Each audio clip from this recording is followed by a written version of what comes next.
What is a reverse mortgage?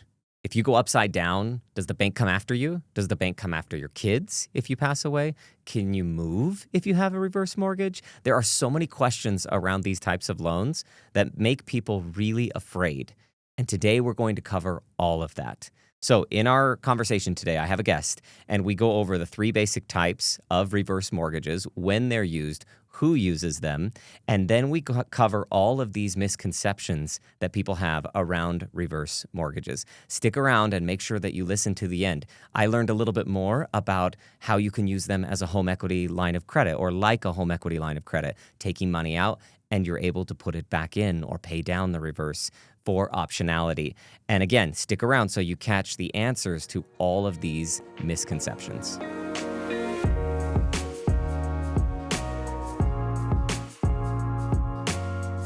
Welcome back to my Money Education YouTube channel. My name is Zacc, and if you would like to get better with your money through each of these interviews or conversations, make sure you like and subscribe to this channel. I promise you, we will deliver our very best and help you make good money decisions through this education.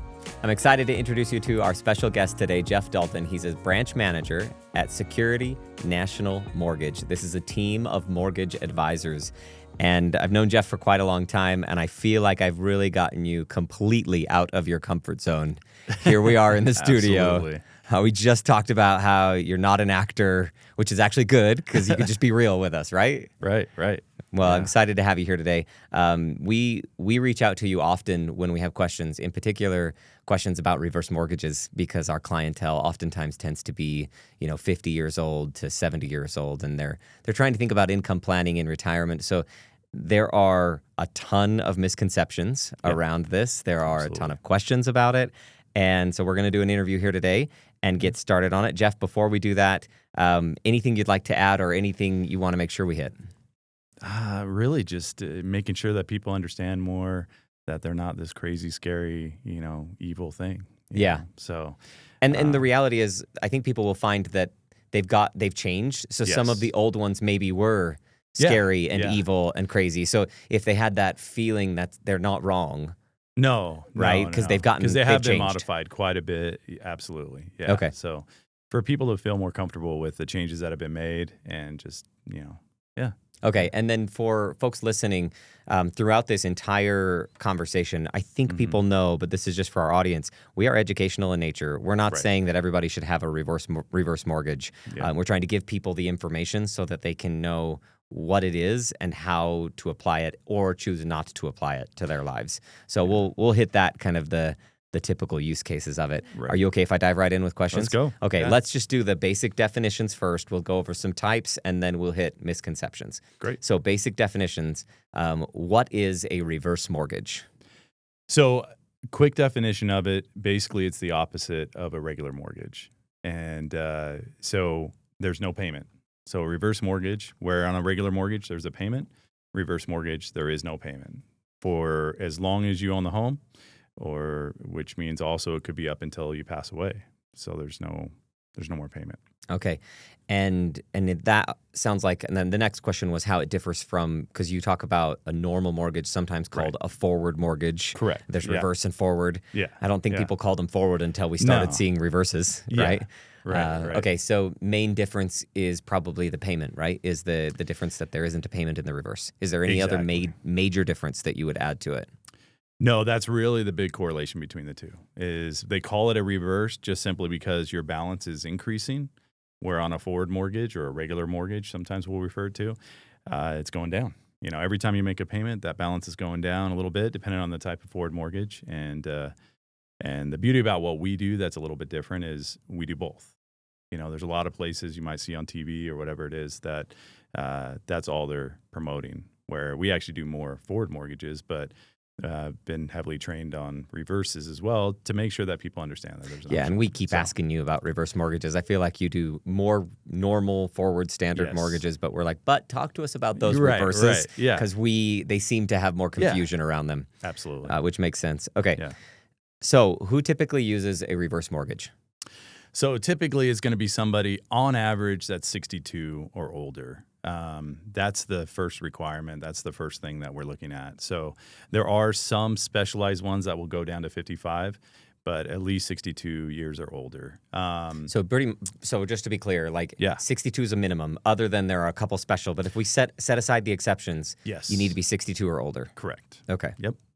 Yeah. And specifically, that is probably so that the bank can manage the equity in the house so that it doesn't run out.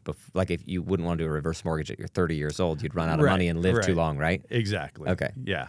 Yeah. And then specifically why? I mean, why would people do a reverse mortgage? It's not necessarily something that is, and that's what's kind of changed over time. The perception of realizing that it doesn't necessarily just somebody that, oh, I can't afford my house or I can't afford these different things. It's not for the financially destitute. It's for people that are wanting more flexibility. It could be somebody that's like, I need to just cover everything in retirement and Social Security isn't just enough. So many times that's the conversation that we're having with people and exploring. One of the first things I always say when somebody approaches me about a reverse mortgage is, let's talk about it. Let's figure out and let's make sure that this makes sense for you. Because for some people it might not, but for a lot of people, yeah, this would really work. But yeah, that's generally the purpose is people that are just wanting some more financial flexibility, not necessarily adjusting their lifestyle to be able to manage, but be able to make retirement work where they thought maybe it wasn't an option before. So, and that's something you've told me in the past is that it's not just for the financially destitute, which is a misconception that people had before, right? Like it was almost like if you're doing a reverse mortgage, that's like last resort, you messed up somewhere, which that's not necessarily the case. You do run into people who have pretty decent income and yet they purposefully choose to do a reverse mortgage because they'd also like to be able to enjoy the equity in their house over the rest of their life. Right. Most of those people are understanding that, one, you can't take the house with you on the other side. And many times we're having the kids contacting us and saying, hey, I'm kind of looking at, what does this mean? What options are there for mom and dad? Because we want to make sure that they're financially covered, that they're secure, and that they have more time to come and visit us and visit the grandkids. And, so there's a lot of different situations. You told me that. I think even, correct me if I'm wrong, is that more often? It's more often the kids talking about mom and dad, like, hey, we think mom and dad should be doing this. Yeah, I would say so. That's fascinating to me. Yeah, because they are understanding that, one, they have their own house at that point. So the house that mom and dad are in, they want to live there. They want to stay comfortable. But at the same time, and they want to be able to visit grandma and grandpa in that house still, but at the same time, they've been building their own memories, their own house, and so at that point, it's just something that they want to make sure that mom and dad are solid. Right. That makes sense. So, yeah. Okay, let's get into the dirt here. Okay. Because so they've had a bad reputation. Yeah. And why is that? I mean, I guess maybe they still do have a bad, I don't know. But like you tell us, like how bad of a reputation do they have and why? A couple of things. One, they get worried that the bank is going to take my house. Like, oh, okay, this reverse mortgage, they're just going to take it when it's all said and done. And so that's the common misconception. In all reality, on a reverse mortgage, you have less of a chance of the bank taking your house than you would on a forward mortgage because there's no payment that you can default on. So there's definitely many options that they have to be able to make sure that that doesn't happen. So that's one big misconception is the bank will take it. Oh, another misconception is the bank will, if my balance is increasing, kind of like we said at the beginning, right? A reverse mortgage, just simply put, is the balance is going up instead of down, like on a regular mortgage. And when you say balance, we're talking about the loan balance, the amount in that particular. you owe. Yeah, because some people might say, "Oh, my equity." So the value of the house, let's say it's $700,000. Right. If you have a forward mortgage, and let's say you borrowed $500 for it, that $500 loan is going down. Right. But in a reverse mortgage, $700,000 house, you may have borrowed $200,000 and you own $500, right, of equity. Right. That $200,000 loan is going up over time. Exactly. And it's just the direction of the loan balance going. Okay, keep going. Correct. Yeah, so that basically gives them the option to be able to, as the reverse mortgage is continuing to grow, meaning the balance going up. So they start out with 200,000 for your example, and by the time they're 90 years old or whatever, it might be 400,000. But their house is also increasing in value. So we run those numbers, and we have all these analytics that will tell us, okay, this is roughly what your house will be worth based off of averages and history. And but what the worry is, the common misconception is like, oh, if I ever go upside down, meaning I owe more than my house is worth, the bank will just come and take it. And that's not allowed. That's not even possible. And so that's a big misconception. Because the bank just has to wait, basically, right? Yeah. They have to wait for you to pass away.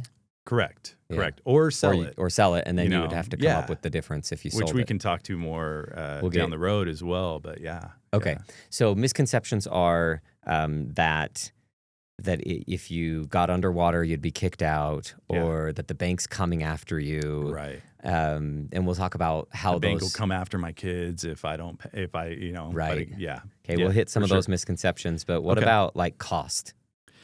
Yeah, so that's another big part, is especially on the government version of it, which is the one that you need to be 62. So the reverse mortgage where it's a government insured loan. So the government basically says, okay, we're going to help insure this if there is a loss on the loan, meaning down the road, if it does happen to go upside down, you've now passed on, and there's a balance owing more than the house is worth, then it could be something where the government will kick in and basically help make the bank whole. So there's an insurance policy that's tied to it, and that the government basically is an insurance company, if you will. It's sponsored through, you've heard the term FHA, a lot of people have. So it's actually under the FHA umbrella, and that's the biggest cost. So that mortgage insurance, now again, it's not money out of pocket. It just, what they do is they take it out of the equity of your home. And so that is always going to be the biggest expense. So when people look at it and they're like, oh, this is really, really costly. I mean, the regular closing costs, meaning like the title fees, our fee as a lender, sometimes those will add up to, like, I ran a scenario, though it might be, $3,000 that'll be tacked on to the loan.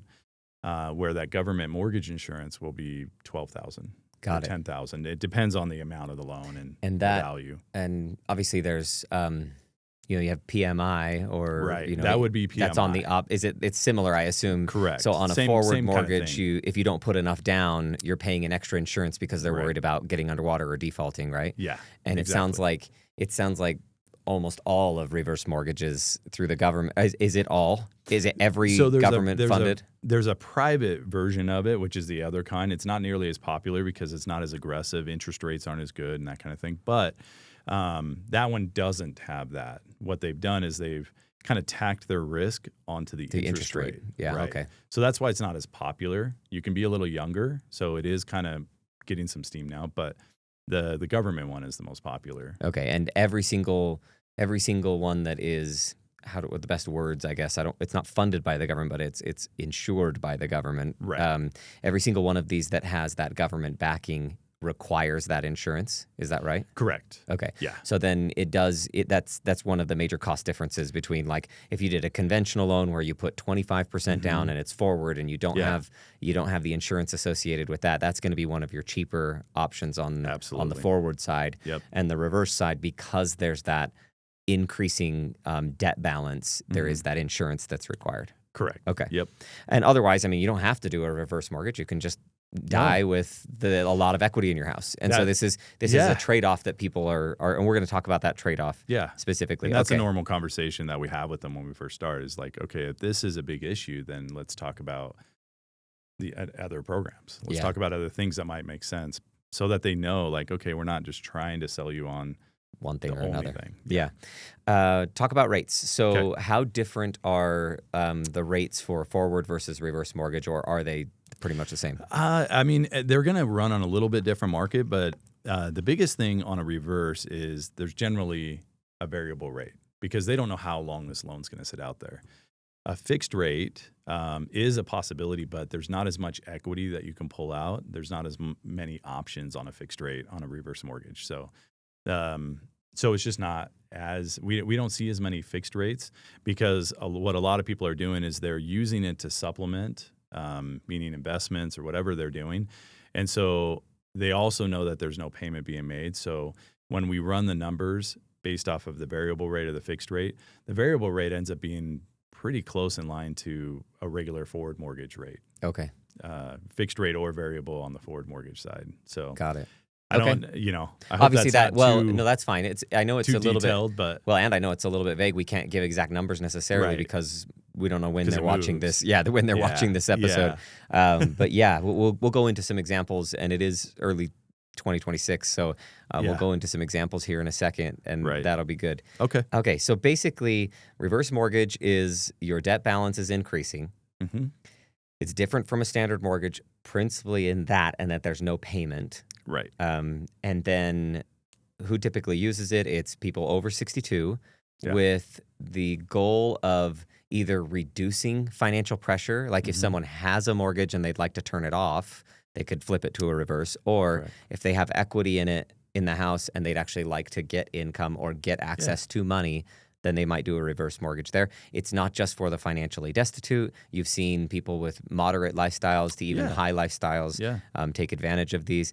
And they've had a bad reputation in the past because of cost structures. And some of those cost structures still remain, like the Right. insurance requirement. Yeah. And then rates, not too different. Yeah. I do think in the past there were fewer disclosures about how they worked. Yes. And now they're requiring more and more, like you have to actually do a little bit of education, right? You do. To get a reverse mortgage, you have to go through a little bit of like a class. Counseling course. Correct. Okay. Nobody wants to go to Yes. counsel. Is that what they call it? They call it a counselor Oh, course. I come know. on.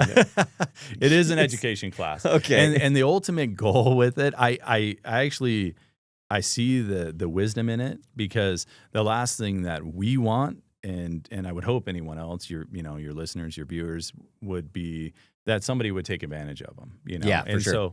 so that's a big thing. I don't know why they call it counseling, but it's a counseling list that we have to provide them before we're even allowed to look at appraisals or anything like that. They have to go through and get that education. Got it. But yes, education is a better word. But they should do that with forward mortgages. Like Yeah, I yeah. swear they should do this Yeah. on both sides. And they have it, but it's not like required like On the it is forward, on the okay. on the reverse. Yeah. All right. So let's dive into the three, and these are my categories. And, Okay. and as you and I Let's do prepped it. about this, you were Yeah. like, well, that's not really what we call them. But I'm like, but Right, that's what right. I call them. Which is better, so that we We'll can make see. sure that We'll see. Okay, so my version of the types of these mortgages are what I call an annuitized reverse. So basically, someone takes out a reverse mortgage and they get on an automatic schedule that every month they're going to receive $1,000 a month or whatever that payment is. Right. So let's call it the monthly payment to monthly me. payment option. The monthly payment to me option. Sounds good. The second option is a lump sum Yes. instead of a monthly payment. Right. It's kind of like the whole pension lump sum or monthly payment option. Like we're Right. talking about a lump sum that hits, and usually they add on a line of credit, like a home equity line of credit with that, right? Right. So option 2, we're going to call it the lump sum with the hooked on line of credit. And then option 3 is no lump sum, no monthly payment, just give me access to a line of credit whenever I want. Correct. Okay. Yeah. So in these 3 options, do you have any? I think we talked about maybe you can give me some examples. Like, let's talk some numbers. Okay. About like, Yeah. give me an annuitized reverse or the monthly payment to me option. What does that look Okay. like in like a real scenario? Yeah. So I just ran some quick scenarios. Of course, they vary so much based Right. off every Like situation. from yesterday to today, right? So, yeah, exactly. yeah. They're constantly changing. But I just ran like a standard $600,000 house. Okay. They have no mortgage on a traditional government reverse mortgage. So the monthly payment option or annuitized option for something like that. And this is if someone's 70 years old. Okay. Because it varies depending on how old you are. Yeah. On a They're reverse thinking mortgage, about you're how able to- long they're going to have to make payments. Yeah. Yeah. You're able to get more the older you are. And a little less the younger you are. So something like that, for example, was like $1,462 per month would be a monthly payment option. Yeah, and just to help you with disclosures here, like this is not to be It's a not, quote yeah. by anybody. This is Yeah. not like this is not even a real person. No, we, this we is- had you run it this through a is random John Doe. calculator. Exactly. Yes. So people, please remember that we're talking about Thank you. education here. Yes. But 1462. So this person takes their $600,000 house, Yes. and when you look at it on the surface, if they think I'm giving up $600,000 for $1,400 a month, most people would be like, no way, this is crazy. Yeah. But I want to be very clear, you're not giving up $600,000. No. You're basically saying I'm willing to let the $1,400 eat into the principal each month. Yes. And if you died after 1 month's payment, then your beneficiaries are still getting $598,000 or whatever. Minus some closing costs. Yes, exactly. Yeah, exactly. So correct. So I think that's one of the big concerns, or one of the big fears, is people think it's kind of like a pension that once like they a set thing that's just out there, and the bank is just going to take it at that and point, that like they're what. rolling the dice, hoping that they live long enough. The reality is, whatever equity's in the house is still available to be passed through your estate plan, however you have it designated or organized. Correct. Okay.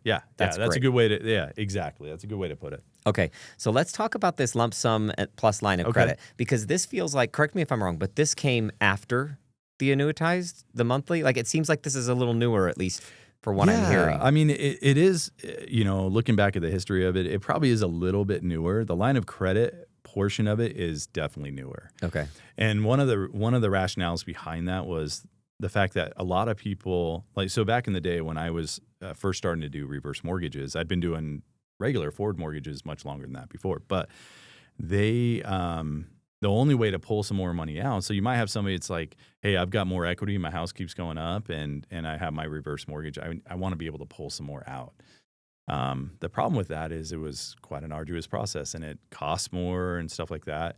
And so this line of credit option was tacked onto it so that, hey, you can continue to pull money out as as you get older and your house continues to go up in value, without going through this whole refinance process. Got it. So in this second scenario, they're not getting the $1,462 a month. Correct. But give us an example. I think you ran it similar situation. Mm-hmm. Same exact scenario, same age, same value.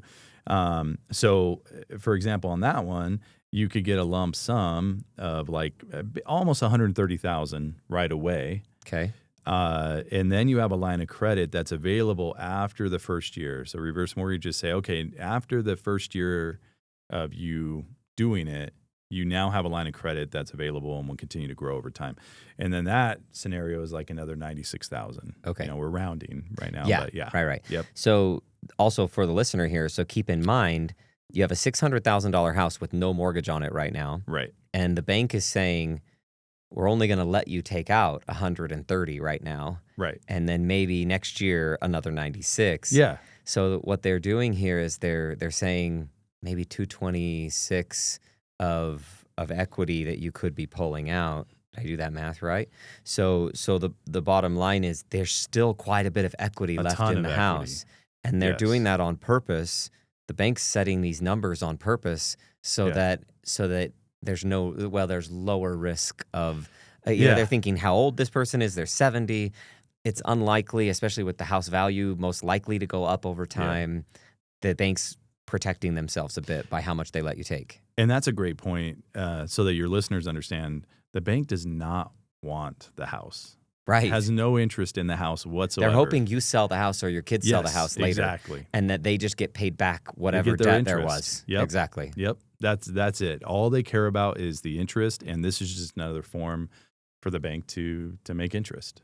So, okay, they're willing to defer that down the road. In this case, let's just talk through it, the mechanics of it. So in this case, let's say they did just the $130. Yeah. So there's no monthly payment in either direction. Right. The individual's not making a monthly payment to the bank's not making a monthly payment to them. Yeah. And so there's interest being charged. Mm-hmm. Walk through the mechanics for our listener as to like, okay, well, who's paying the interest and how does that work? Yeah. So the interest being charged just continues to add to that balance. So you start out in that scenario, you start out owing about $200,000, so you pull out the $130,000, excuse me. And then that interest continues to just get tacked on. So next month you might owe $131. So instead of starting out at 130, you're at 131. And of course we'll give everyone, you see an amortization schedule or a schedule that will just show what your balance is increasing. And that will go all the way to our models always show to age 100. But keep in mind, if someone lives to 130 years old, I always say, I'm like, if you live to 130, then I want to take the same thing you're taking, right? Yeah, exactly. Yeah. Whatever your pills you're taking or whatever, whatever vitamins, I want that. But it doesn't mean that it will end at 100. It's just the way the models show. So it will continue to grow. So they are paying the interest with a little bit of equity in their house, Right. which is what takes the financial cash flow pressure off the individual because they're using the equity in the house to cover the interest on that loan. Correct. And the bank has it modeled out so that they only lend the amount that they're pretty darn comfortable knowing that the equity itself paying the interest is going to last for that person's entire lifetime. Right. Correct. And then let's say that this person takes out this lump sum loan of $130,000. Yeah. And then they go for 6 months and they pass away. Yeah. So let's say that there was $6,000 to $10,000 of interest, whatever it is, right. Which it wouldn't be that much. I'm sure I've got the numbers wrong here, but let's say it was $4,000. But your balance with the closing costs would, so you might be 140. You're going to roll those in, right? Okay, correct. So your balance, let's say it's 140,000 or something, or 150 even, and you have to pay, and let's say it's 5%, $7,500 of interest throughout a year. Right. So now they're at instead of 150, they're at 157. Correct. And they pass away.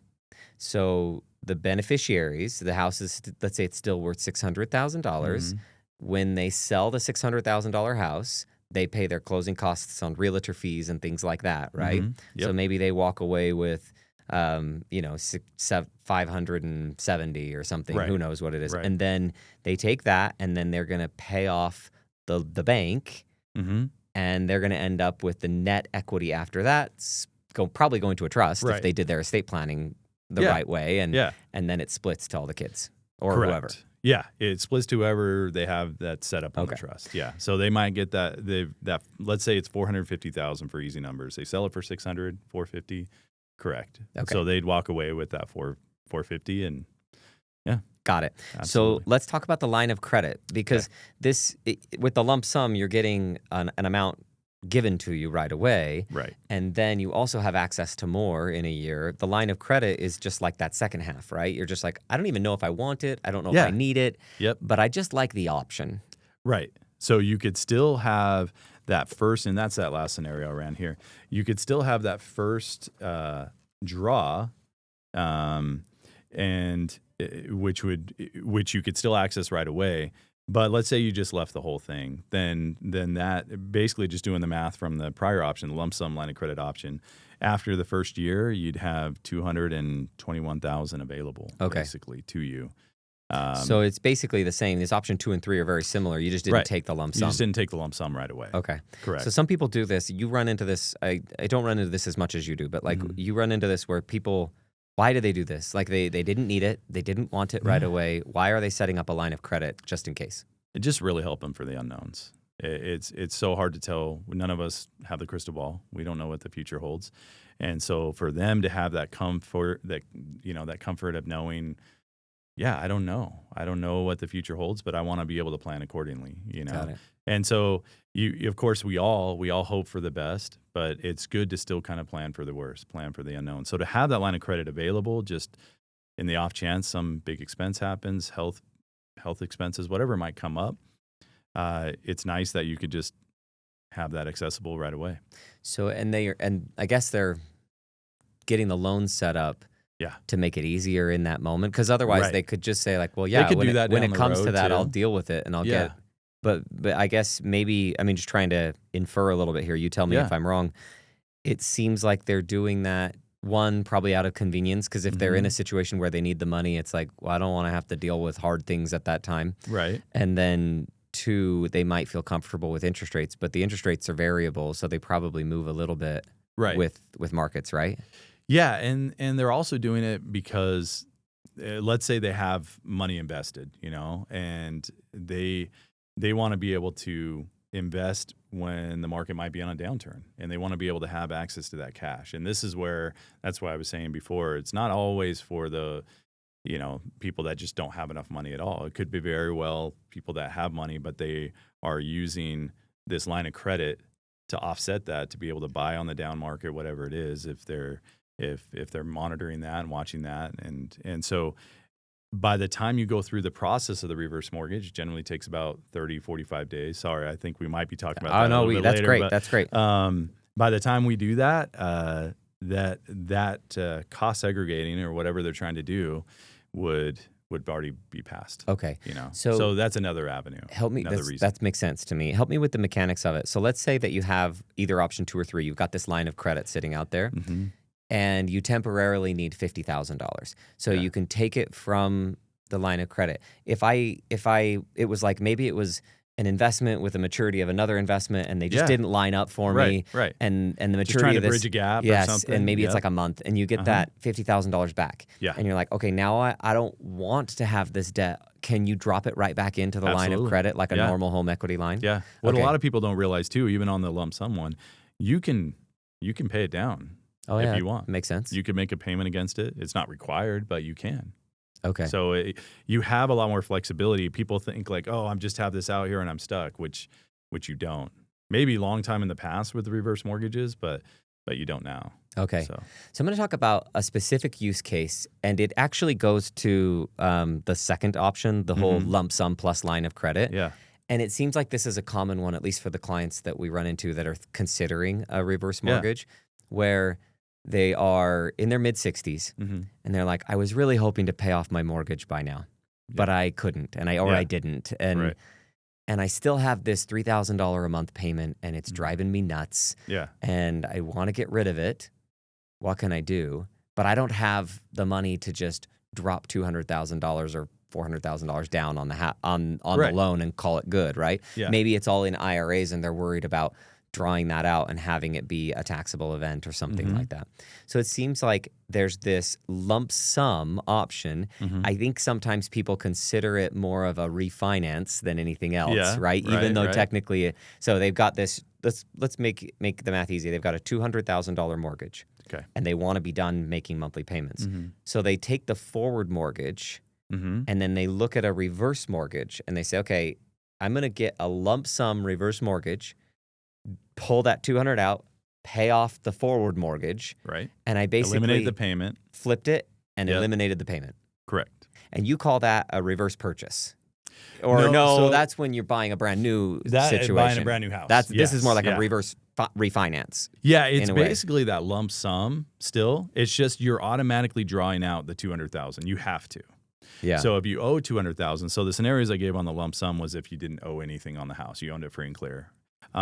That scenario is probably the most common, though. Where they have a loan mortgage that's forward. They paid it down quite a bit. They've got, they've had their house for 30 years and they're just more equity in it, and they're trying to figure this out and want to retire or have that to just help bridge that gap of retirement or whatever the situation is.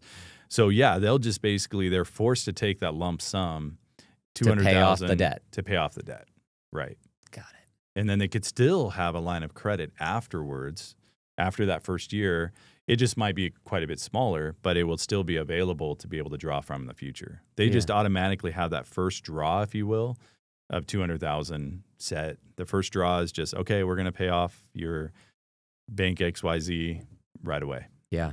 Yeah. And in essence, I think people can think of this as, I am paying off I'm paying off my debt, but I'm paying it off with equity in the house rather than paying it off with cash from my bank. Exactly.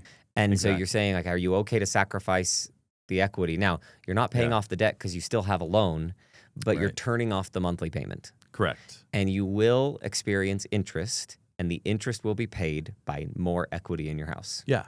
As long as everybody's understanding. You're not physically cutting the check. Yeah. It's just being built into the loan automatically. Got it. Okay, and a reverse purchase is where you're sitting here with somebody who's thinking, I want to go buy a house, but I don't have enough money to buy it outright in cash, and I do not want a monthly payment. Yes. And they will it sounds like, and I think sometimes people forget you can even do this. They think you can only do forward purchases. Right? Yeah. Okay, so tell us how you would model out or talk to somebody about a reverse mortgage being used to purchase a home. Yeah. So basically so that same example, let's say they the most common thing is they already have a house, right? And they've got plenty of equity, but they want to either downsize. They're a big house. They don't want to maintain it anymore, or whatever the situation is, or they want to go and live closer to it. Actually, the most common one is they want to live closer to their kids, right? And so we want to be able to not have a payment anymore. We want to still have that flexibility, but we owe $200,000 on our existing house. So $600,000 house, we owe $200,000. We're going to walk away with $400,000 for easy numbers, but we want to buy a $300,000 house. But we don't want to put all that in there. We want to be able to have some money to invest, to keep, make sure that our money is working for us. So that scenario, basically, they're taking that $400,000, they're pocketing $200,000, and then they might have a reverse mortgage for another $150,000 starting out, so that they still have that extra cash. If that makes sense. How that math works. But basically, they're essentially just saying, I don't want to have it, like you said before, I don't want to have a payment anymore. I just want to be able to have the flexibility, and we want to downsize, or we want to sideways size, I call it. We want to just move to another area, and I feel like I'm stuck because a reverse mortgage is only for refinances for the house that I have, when in all reality, it's not. Yeah, they can sell the previous one and still buy a just new a one mortgage. with a reverse. Yep. And instead of making interest payments out of their pocket, they're making interest payments out of the equity. Right. And that's just the way like it they would works. regularly get a regular mortgage, if you will. It's the same exact thing. They're just borrowing a certain amount. Of course, there's caps on it because the government's like, we want to make sure that there's still plenty of equity in this on the reverse mortgage. And so the same thing, you're still building equity. And that same exact reverse scenario we talked about at the beginning, it's the same thing. Just $200,000 balance or whatever amount we can get them on a reverse mortgage. So. I don't know if you've run into this, but I feel like I run into a lot of retirees who say they want to downsize, and they downsize the house square footage and they upsize the price. Yes. Yeah. It happens a lot. They go from an older house right. to a much nicer, newer, but smaller house, right. and prices up, square footage down. Yeah, exactly. It happens all the time. It's especially as the markets keep increasing, it's just the way it is. Yeah. Right. So. Which I can't blame them, because you want to get maybe from 3 stories down to 2, or just a rambler, or you want to have more open space because you've got 19 grandchildren and you got to have a one room that everybody can fit in. We still want everyone to come visit. We want to be the fun house. Yes, exactly. Okay. Yep. So let's move on to, I think we've hit the categories. Great. And now that we've hit the categories and we've even hit some of these misconceptions, but now I'm going to basically rapid fire. Okay. And we are going to spend the rest of the time helping people understand what they might be misunderstanding. Okay. Okay. Right. Let's do it. Common and biggest misconceptions about a reverse mortgage. So what happens when I run out of money? Do they kick me out? No. Easy. Okay. We've kind of covered this one already. Yeah. They design Still your it, house. Yep. and that does feel weird. Like, it's kind of your house. You actually have no equity in it, but you're still in it. Yeah, you're still in it. You need to pay the property taxes. You got to pay, your homeowner's insurance. Keep the house up, all that. It's still your home. Best way to look at it is just your balance is now higher than, so the amount that you owe, I should say, so I don't confuse people with the word balance, but the amount that you owe is higher than you started out with. But that seems so rare, especially with how they design these things now. It is. Because like on a forward mortgage on a $600,000 balance, you might be borrowing 80% or something like that. Right. But they're not going to let you borrow 80% on a reverse. They're going to be super careful about drawing down. Okay. Yeah, you're normally at about a 35% value, meaning that you can borrow about 35% of what your house is worth. Over the whole lifetime or up front, no, just like in a up lump front, sum? starting out, and that varies a little bit depending on your age. So biggest thing we need to know is age and what your house is worth when we first start talking to them. Yep. How often do reverse mortgages actually go negative equity? So I don't have an exact number, but I would imagine it's pretty rare. Have you seen it? No, I haven't seen it with any of my clients. Okay. That they've been upside down. Okay. They either just haven't reached out to me but I would assume the number based off of all the models that we run for all of our clients. It's just the way that it's set up now, the amount of equity you need to have in the property starting out. It's just pretty hard to do. It's pretty hard to do. Okay, so one of the biggest fears is mom and dad do a reverse mortgage. Yeah. And then they do go negative equity, which again, you just said you don't run into that much. But Right. we are But talking it about the could, extremes. It could be possible. It is Yes, possible. it is possible. Okay. So Yep. let's say mom and dad go negative equity. They're underwater. Yeah. And then they pass away. The kids are like freaking out thinking bank's going to we're on come the hook. after us. Yeah, Right. mom and dad We're on the hook. had negative 100,000 in, and there's 5 beneficiaries. Is the bank coming after all of us for 20? Yeah. And you talk about this being a non-recourse loan. So Yes. first question, is the bank coming after the kids? No. And no, that's great. Yeah. But how does this work? Like the bank is negative on Yeah. the loan. Yeah. So kind of like what we were talking about at the beginning, that's when that mortgage insurance policy kicks in. So that scenario, upside down, kids are like, hey, I don't want it, right? So what'll happen is whatever that negative amount is, and I don't have the exact numbers, but in a nutshell, basically the bank will call that insurance policy due, like they would any insurance policy. And they say, hey, it looks like we have a loss here. Government, We've been paying premiums. We're calling Yeah. We're calling that insurance policy Just like due. when your car gets in a wreck and you're like, Exactly. hey, we had a wreck. Right. We've been paying premiums. Right.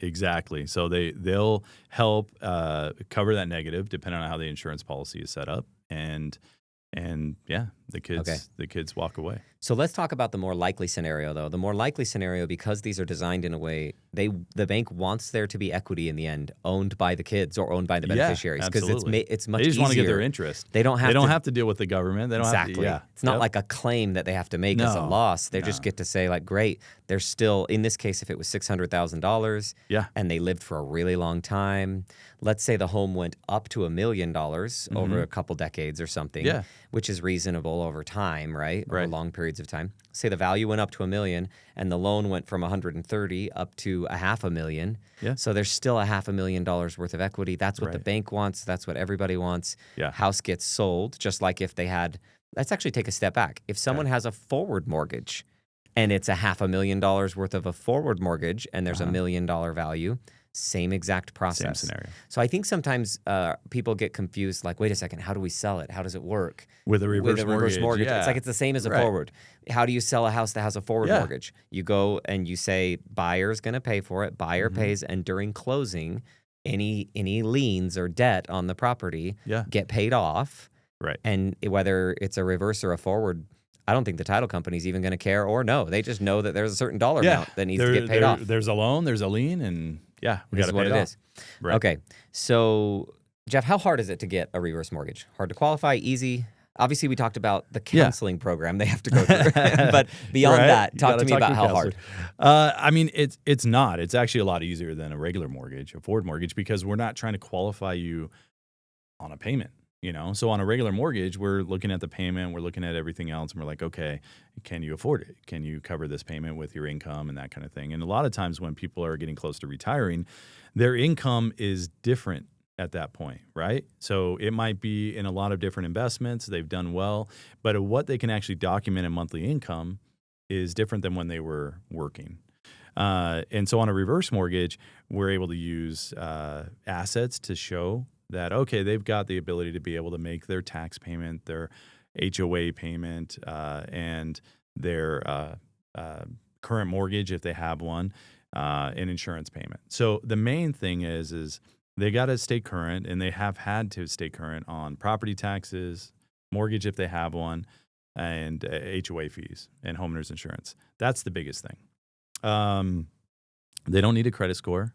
Most people do, right?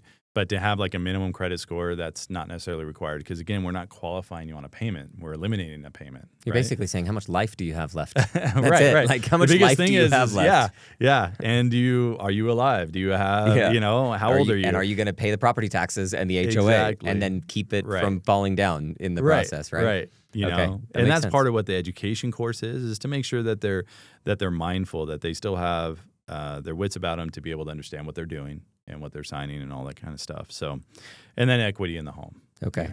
Like So we talked about before. Some people feel like if I do a reverse mortgage, I can never move again. Like they feel Right. like they're like locked into Yeah. that neighborhood, stuck that with this house. house. I'm stuck. Yeah. And the bank now has put a ball and chain around my ankle to Yep, this right. lot. I'm married to somebody else now. Exactly. Yeah. How is that not true? Like, why is that a misconception? Because it's still it has a balance that you owe on it, and you can sell it anytime you want. As long as that balance gets paid off right in the closing process. Yeah. So whatever that balance, like your scenario earlier, let's say over time you owe $500,000, your house is worth $1 million now, and still ticking, everything's going great. I want to sell it. I want to move somewhere else. You just pay off the $500,000 with the sell of it. You pocket the other $500,000 and move on to another home. Perfect. We've talked about these being a little bit more, like a little higher cost. Mm-hmm. Some people have the feeling that these are like insane high costs, though. Right. It sounds like from what you talked about at the beginning, they are a little bit more expensive than a conventional loan if the conventional loan doesn't have PMI or insurance associated with the monthly mortgage. Yeah. So basically, other than that, let me see if I'm summarizing right. Yeah. You have insurance to make the bank whole if it goes underwater. Right. That costs you. You have interest rates that might be, it sounds like because they're variable in comparison, fixed versus fixed, it might be a little bit higher than a forward mortgage, but not crazy different. Right. Yeah. Other than that, closing costs are pretty similar. Yeah, you're going to overall. have the regular title fees like you would buying or refinancing a house, an appraisal fee, and then you're going to have like an underwriting fee, which is standard on every mortgage. Whether we do a forward mortgage or a reverse mortgage, you're going to have that. So all those standard fees are going to be there, regardless if you have a reverse or a forward. So a lot of that stuff's the same. It's just that mortgage insurance piece on those government insured loans that is the concern for a lot of people about the cost that's being built in. And typically with a reverse mortgage, most of those costs, it seems like, are paid by taking out a larger, like just out of paying a loan from, how do I say this, by actually increasing the loan. So if you said it was $130,000 lump sum, you mentioned earlier, it might be 140 or 145. Your starting balance, the starting amount that you owe might be, exactly, 140, 145, something like that, to build all that in. Because of the insurance plus and the insurance is like a one-time thing right at the beginning? Yeah. Okay. It's a one-time thing. There is a monthly amount on the government version of the reverse mortgage that does get added as part of as your interest payment, gets built into there. There's a monthly mortgage insurance that also gets built into there as part of it every time. I see. So, okay. Yeah. So, all right. So I'm going to give our stance on this from a Capita standpoint. All but right, before I do that, I feel like we've hit my three versions, like that was great. The monthly coming awesome, back man. to you, Yeah. the lump sum with line of credit or the line of credit only. Yep. We've talked about who it is and, ages 62 and older. Yep. It's not always people who are like in trouble. It's people who maybe are more opportunistic or want optionality. Flexibility. Yep. Okay. What else would you say, just in general? There's one thing, let's say there's one thing, this person made it this long. It's a pretty long episode here. What is the one thing that they should walk away knowing about reverse mortgages after they're done with this conversation? The one thing is that it's not that scary. It's not scary at all. If I were to sum it up, it's really that. The more that we're able to just kind of dive into it and that they have education in what they're doing and understanding and knowing that we do both sides. So that will help them to know that we're just advising them and saying like, hey, here's another option for you. Here's another thing to consider. If you don't have the income to qualify for a forward mortgage and you still want to be able to do these other things, these other plans, that really opens up a different world for them that they didn't realize that they might have had before. Cool. Okay. Quickly, I'll give Capita's stance, and then you be thinking about like if people want to connect with you, how they should. Okay. So Capita's stance in general on this is that we do not believe that everyone should have a reverse mortgage. We do not believe that no one should have a reverse mortgage. So we are not in the extremes of this. It is case by case and individual by individual. There are situations in which we find it being very useful for an individual who might have extra cash flow need and their assets are just not cutting it. Right. And there are a couple things they would have to really be clear about. They would have to be very comfortable with the idea of less home equity going to their kids when they pass away or going to beneficiaries. We actually, more common than not, we hear people say, my kids will be fine. they'll have more money and they make more money than I do. Yeah. They'll be fine. Right. They don't need a dime. I'd like to Yeah. bounce my last check as I lay down in the coffin. Like I hear all these things. Yeah. So most people have that mentality, but we want to Yeah. make sure like crystal clear you have that mentality that you're not expecting the home to go to one particular person or to multiple people. If you are passing the home on specifically, like this home by itself is going to Susie, then that's one where it might be nice to not have debt on that house because you're not actually planning on selling it. Susie might be moving in or something like that. Right. There are those instances if they have rare. one kid, for Right. example, where a lot of people, have more than one. Right. And so what are you going to do? Cut the house in half? How does that work? Right. So it makes it difficult. Yeah, so we're not of the belief that they're all bad or all good. That we do believe it's situational, and think that people should be aware of what the rules are. Yeah. See if it fits their situation, and then talk to professionals to get it right. So that leads into Jeff. Say somebody listened and they're like, "I got to talk to this guy about mortgages, forward or reverse." Right. What would they do? Yeah. So basically, we would love to take the phone call and we'll set up a time, whether it's a Zoom call or meet in person. My number, the best way to reach me is am I allowed to give the number on sure. here? Go Okay. I for just it. want to make sure. Yeah, we can also put it in the description if you prefer. I can just that's would that great. be easier? Yeah, You can say it, yeah. but we can just drop it in the description. I don't know. I've seen somewhere you like point or whatever. I'm not going to. I never know where it is.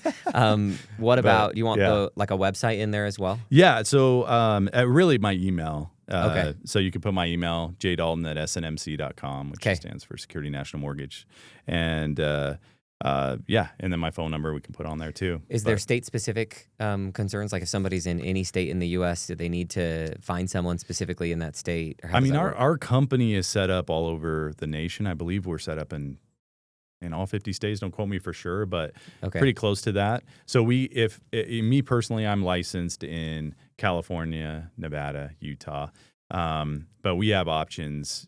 So if somebody called you and they lived in New York, they Yeah. could say, "Jeff, I liked what you said. Tell me a little more." And you could say, "Okay, here's some quick answers."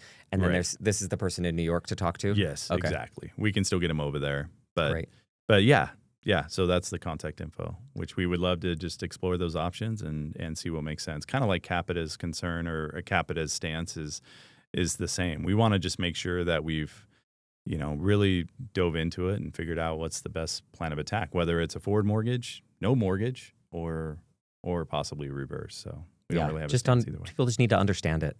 Yeah. I generally feel like we don't need to be afraid of these concepts. We just need to be aware of these concepts and how they work, right? Yeah. Jeff, thank you for spending the time here. Thank you. Super wonderful, like very, very comprehensive, great description of how this thing works. Hopefully people feel a little less intimidated by it. I hope so. You guys are awesome, and thanks for having me on. Thank you for watching the Zacc Call Money Education channel. This is a financial expert interview. We covered reverse mortgages. We do these types of interviews with many different financial experts. Make sure that you like and subscribe so that you get the notification in your feed of this and our other programs within our YouTube channel.